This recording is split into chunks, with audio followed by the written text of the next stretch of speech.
A popular Punjabi rapper who has been shot dead. Punjabi singer Sidhu Moosewala की गोली मारकर हत्या कर दी गई है। 20 गोलियों के साथ के ऊपर कातिलाना हमला किया जिसमें उनकी कीमती जान चली।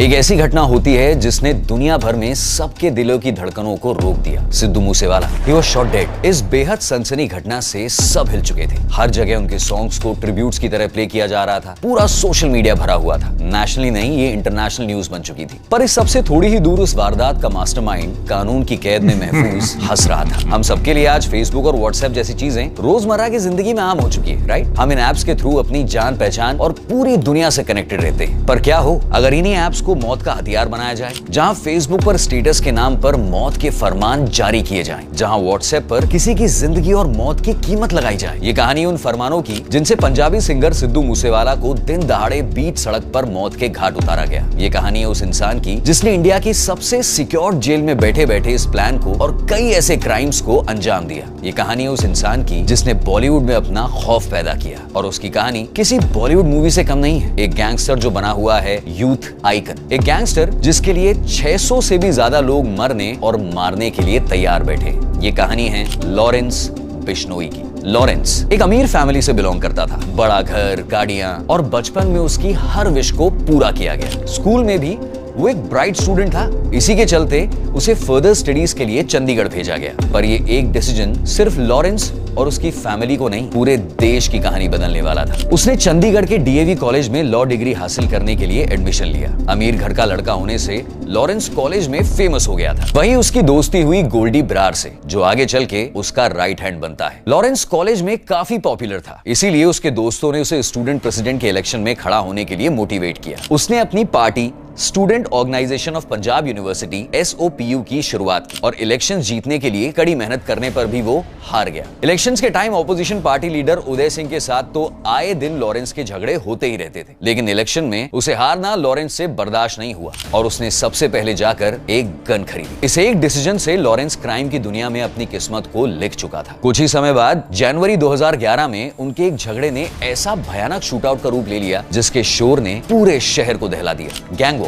दोनों ग्रुप्स ने एक दूसरे पर फायरिंग की और यहीं से शुरुआत हुई लॉरेंस बिश्नोई की क्रिमिनल स्टोरी। क्योंकि शूटआउट के लिए उसे अरेस्ट किया गया और उसके खिलाफ पहला FIR फाइल किया गया। आज 30 साल की उम्र में उसके नाम पर 70 से भी ज्यादा केसेस दर्ज हैं। पर ये सब शुरू हुआ उस एक इलेक्शन की हार से जब वो सिर्फ 19 साल का था। लॉरेंस अब क्राइम के रास्ते चल चुका था, क्योंकि उसने अब ऐसे लोगों से पंगा ले लिया था जो काफी पावरफुल थे। लॉरेंस ने पुलिस से बचने और अपने दुश्मनों को सबक सिखाने के लिए जग्गू भगवानपुरिया और रॉकी फजलका के साथ हाथ मिलाया। जग्गू जो देश के सबसे अमीर और खूंखार मुजरिम माना जाता था, और रॉकी जिसके ऊपर 23 मर्डर्स करने का इल्जाम था। इन दोनों के साथ काम करके लॉरेंस ऑफिशियली क्राइम की दुनिया में घुस चुका था और जल्द ही रैंक्स में ऊपर चढ़ गया। इनमें से जग्गू भगवानपुरिया बना लॉरेंस का गुरु, उसका मेंटर, जिसने उसे सिखाया कि पैसे और पावर का रिश्ता कितना गहरा होता है। और देखते ही देखते अगले एक साल में लॉरेंस के नाम पर 50 से भी ज्यादा केसेस दर्ज हो चुके थे। Kidnapping, extortion, murder. 20 साल की उम्र में लॉरेंस बिश्नोई एक पक्का गैंगस्टर बन चुका था। आप याद कीजिए कि जब आप 20 साल के थे तो आप क्या कर रहे थे? उसने अपनी गैंग का यूज करके एक एक्सटॉर्शन रैकेट चलाना शुरू किया। वो पंजाब के अलग अलग बिजनेसमैन और सेलिब्रिटीज से पैसे मांगता, और जो उसे देने से मना करता उसका अंजाम बहुत भयानक होता। इसी वजह से धीरे धीरे पुलिस और लॉरेंस का रिश्ता बनता जा रहा था। वो कई बार अलग अलग केसेस में अरेस्ट हुआ, पर हर बार अपने कनेक्शंस का यूज करके जमानत पर छूट जाता था, या फिर उसके खिलाफ कोई सबूत ही नहीं मिलता था। पर पुलिस कभी भी लॉरेंस पर अपनी पकड़ जमा सकती थी, और लॉरेंस ये बात जानता था। इससे बचने के लिए उसने वो किया जो सिर्फ बॉलीवुड मूवीज में सोचा जा सकता था, जो इंटरनेट की दुनिया में कोलैबोरेशन के नाम से जाना जाता है। उसने जग्गू और रॉकी के साथ पंजाब के अलग अलग गैंगस्टर्स के साथ में अलायंस बनाना शुरू किया। यूजुअली अलग अलग गैंग्स अपने आप में आइसोलेटेड होती है, पर Lawrence manage to bring them together. सब चल ही रहा था कि 2014 में लॉरेंस को राजस्थान में वेपन कैरी करने और असॉल्ट के जुर्म में अरेस्ट कर लिया गया। पर जेल में जाना लॉरेंस के लिए एक वरदान साबित हुआ, ब्लेसिंग, क्योंकि जेल में लॉरेंस का नेटवर्क और बड़ा होता चले गया। कहते हैं ना, जेल में जाकर इंसान सुधरता कम है और बिगड़ता ज्यादा है। राजस्थान जेल में मुलाकात हुई आनंद पाल से, राजस्थान का सबसे बड़ा गैंगस्टर जिसने 12 से भी ज्यादा लोगों का खून किया था।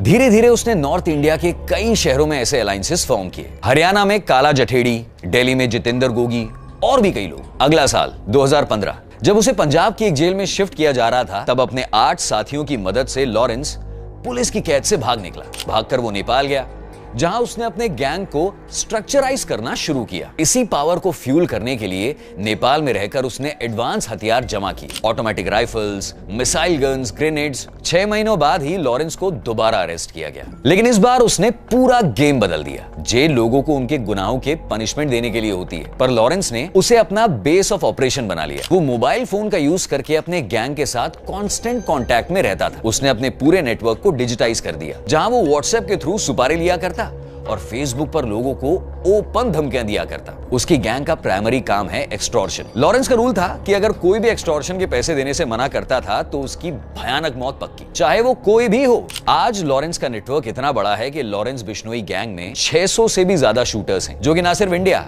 बल्कि थाईलैंड, कनाडा, यूके इन जैसे देशों में भी ऑपरेट करते हैं। उसने ना सिर्फ पंजाब बल्कि राजस्थान, हरियाणा, दिल्ली, उत्तराखंड, यूपी जैसे शहरों में अपना आतंक फैलाया हुआ है। लॉरेंस के प्राइमरी रिक्रूट्स उसके स्टूडेंट बॉडी SOPU से आते हैं, यानी उसके मेजॉरिटी गैंग मेंबर्स स्टूडेंट्स हैं। उसे अपना आइडल मानते हैं और उसके एक इशारे पर मरने और मारने के लिए भी तैयार है। और ये सब कुछ हो रहा है जब लॉरेंस खुद जेल में है। तो चाहे जो हो, चाहे फेसबुक पर अनाउंस किया जाए कि ये काम लॉरेंस के लड़कों ने किया है, लॉरेंस के खिलाफ कोई एविडेंस होता ही नहीं है, क्योंकि वो जेल में है। वो भी मॉडर्न काला पानी कहे जाने वाली इंडिया की सबसे सिक्योर तिहाड़ जेल। सुना होगा ना आपने नाम। ये करने के लिए लॉरेंस सोशल मीडिया एप्स और अनट्रेसेबल कॉल्स का यूज करता है। लेकिन देशभक्त और भगत सिंह के फॉलोअर बताने वाले लॉरेंस की दोस्ती देश के दुश्मनों के साथ भी है। यस, भगवानपुरिया से उसकी मुलाकात वांटेड टेररिस्ट रिंदा संधू से हुई। रिंदा संधू एक वांटेड टेररिस्ट जो इंडिया की जेल से भागकर पाकिस्तान चला गया और अब वो लॉरेंस के थ्रू इंडिया में टेरर फैलाने का काम कर रहा है। आज रिंदा और लॉरेंस के कनेक्शन से ISI की हिट लिस्ट के टारगेट्स को मिटाया जाता है। इसे ये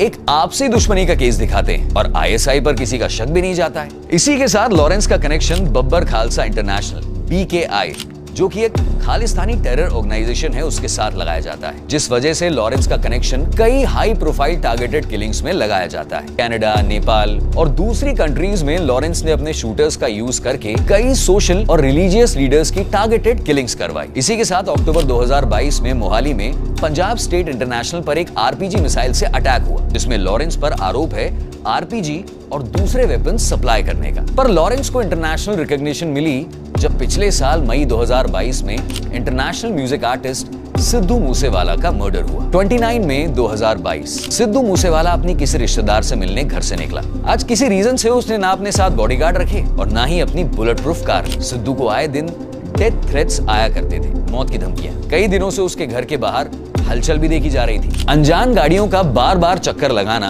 एक डर का माहौल बनाए हुए था। पर यह दिन कुछ अलग था, क्योंकि अपने घर से 8 किलोमीटर दूर जब सिद्धू मूसेवाला अपने रास्ते पर जा रहा था तो अचानक मौत ने इसका रास्ता रोक लिया। एक साइड से बोलेरो और एक साइड से कोरोला, ये दो गाड़ियां सिद्धू का रास्ता रोकती हैं और इससे पहले कि वो कुछ समझ पाए और कुछ कर पाए, कोरोला के अंदर से ऑटोमेटिक राइफल से गोलियां बरसना शुरू हो जाती हैं। उसकी गाड़ी के ग्लव कंपार्टमेंट में रखी पिस्तौल निकालकर सिद्धू ने 2 गोलियां चलाई फाइट करने के लिए, पर तब तक बोलेरो से गोलियां बरसना जारी हो चुकी थी। दोनों तरफ से ऑटोमेटिक राइफल से 1.5-2 मिनट तक अंधाधुंध गोलियों की बौछार की गई सिद्धू मूसेवाला के ऊपर। इस हादसे के कुछ घंटों बाद लॉरेंस का पार्टनर और उसका right hand Goldy Brar Facebook पर पूरी दुनिया को अनाउंस करता है कि उसने सिद्धू मूसेवाला को जान से मार डाला और उसमें लॉरेंस की गैंग का हाथ था। ऑल्दो लॉरेंस इस इल्जाम से डिनाई करता है, पर वो ये भी कहता है कि उसे खुशी है सिद्धू मूसेवाला की मौत पर। वो सिद्धू को खालिस्तानी समझता है। वैसे इंडिया की हिस्ट्री में खालिस्तान मूवमेंट से जुड़े कई राज छुपे हुए हैं, जिन्हें हम आप तक डिटेल में पहुंचा सकते हैं। आप हमें कमेंट सेक्शन में बताइएगा अगर आप इस टॉपिक में इंटरेस्टेड हैं तो। सिद्धू मूसेवाला की मौत से लॉरेंस को इंटरनेशनल लाइमलाइट मिल गई, पर नेशनली उसका नाम न्यूज में आने लगा 2018 में, जब उसने जयपुर कोर्ट में सलमान खान को मार डालने की धमकी दी। उसका कहना था कि उसने जोधपुर में जो ब्लैक बग का मर्डर किया है, वो ब्लैक बग बिश्नोई कम्युनिटी के लिए सेक्रेड माने जाते हैं और सलमान खान को अपने गुनाह के लिए माफी मांगनी पड़ेगी, वरना वो सलमान को जान से मार डालेगा। इतना ही नहीं, उसने अपने साथी और शूटर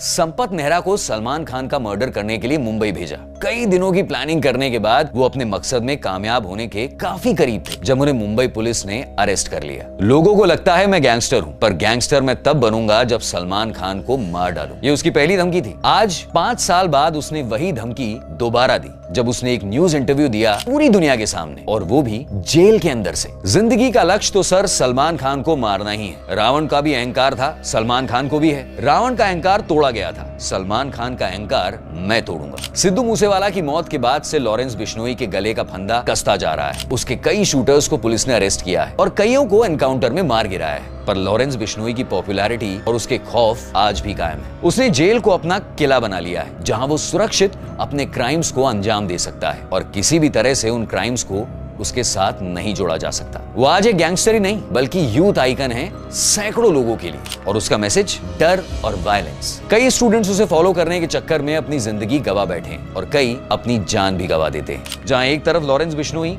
भगत सिंह की टी-शर्ट पहना हुआ नजर आता है, टीवी न्यूज को इंटरव्यू देकर कहता है कि मैं बेगुनाह हूं, मुझ पर जुल्म हुआ है, वहीं दूसरी तरफ उसके गुनाह उसके जेल जाते समय मूंछों को ताव देना और करोड़ों लोगों के सामने उसी इंटरव्यू पर इंडिया के सबसे बड़े फिल्म सेलिब्रिटी को धमकी देना एक अलग कहानी बयान करता है। पर इस सबसे बड़ा सवाल पिछले कई दिनों से उठाया जा रहा है कि इंडिया के सबसे सिक्योर जेल में 8 सालों से बंद एक क्रिमिनल बड़ी आसानी से क्रिमिनल एम्पायर चला रहा है, और उसे इतनी हिम्मत है कि न सिर्फ सोशल मीडिया पर जेल की फोटोज वो पोस्ट करता है, बल्कि करोड़ों लोगों के सामने कबूल करता है कि वो जेल से सब कुछ कर सकता है और उसका कोई कुछ नहीं बिगाड़ सकता। क्या ये हमारे सिस्टम के फेलियर का इशारा है? आपके क्या थॉट्स हैं? कमेंट्स में हमें जरूर बताइएगा। अगर आपको वीडियो पसंद आया है तो लाइक, शेयर और सब्सक्राइब जरूर कीजिएगा। बिग ब्रेन पर हम आपके लिए ऐसे ही मसालेदार किस्से लाते रहेंगे। See you in the next one.